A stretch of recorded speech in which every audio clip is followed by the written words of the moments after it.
თავის დროზე რომ არ დაგვემარცხებინა გერმანული ნაციზმი, როგორ რეალობაში ვიცხოვრებდითო? საინტერესო კითხვა არის. თვითონ მაგათ უნდა მოусმინო და ნახო რა შეხედულებები ჰქონდათ, იმიტომ რომ როცა ნაცისტები აქეთ მოდიოდნენ, აქაურობას ეგენი უყურებდნენ, ეგეთი ტერმინია Lebensraum, სასიცოცხლო სივრცე.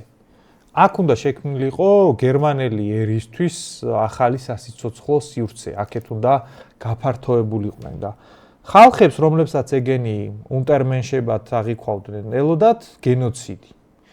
და ვიღაცა შეიძლება გონია, რომ რატომღაც მაინდა-მაინც ჩვენ არ გველოდა, მაგრამ სინამდვილეში ჩვენ მაგბეთს გავიზიარებდით. ან ვიქნებოდით მეორე ხარისხოვანი მონების მდგომარეობაში.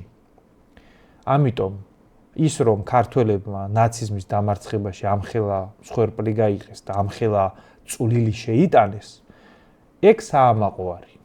ჩვენ რომ სათანადო პატივს არ მივაგებთ იმ ასობით ადამიანს, რომელიც მეორე მსოფლიო ომში ომობდა, ეგ დიდი შეცდომაა.